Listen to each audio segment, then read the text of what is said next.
Hi, everybody. Our top priority as a country right now should be doing everything we can to grow our economy and create good middle-class jobs.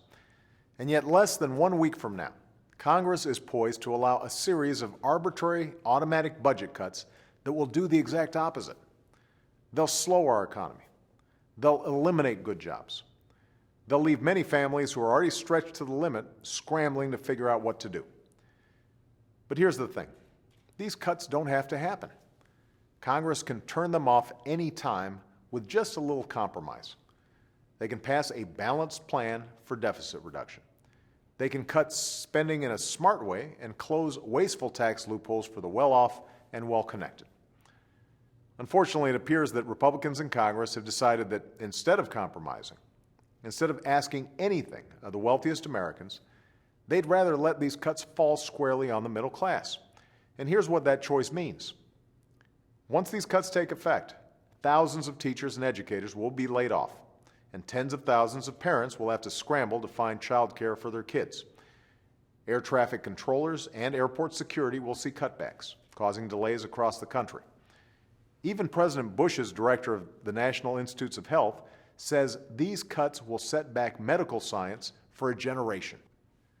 Already, the threat of these cuts has forced the Navy to delay the deployment of an aircraft carrier to the Persian Gulf, affecting our ability to respond to threats in an unstable part of the world.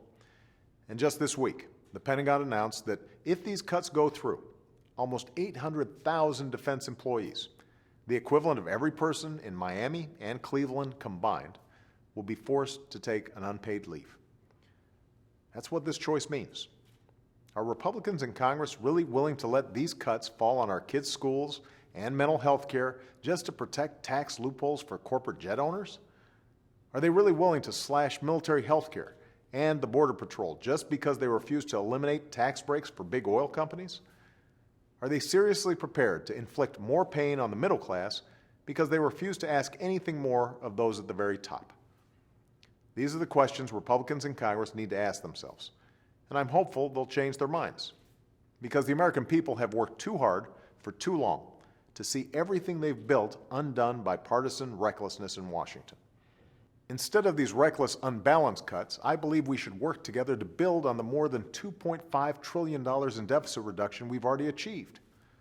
We should do it in a balanced way, with smart spending cuts, entitlement reform, and tax reform. That's my plan. It's got tough cuts, tough reforms, and asks more of the wealthiest Americans. It's on the White House website for everybody to see, and it requires Democrats and Republicans to meet halfway to resolve the problem. That's what the American people expect, and that's what you deserve.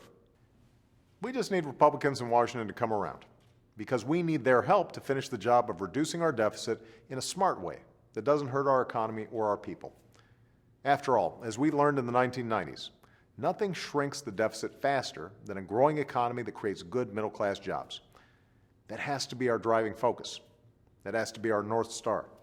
Making America a magnet for good jobs, equipping our people with the skills required to fill those jobs, making sure your hard work leads to a decent living.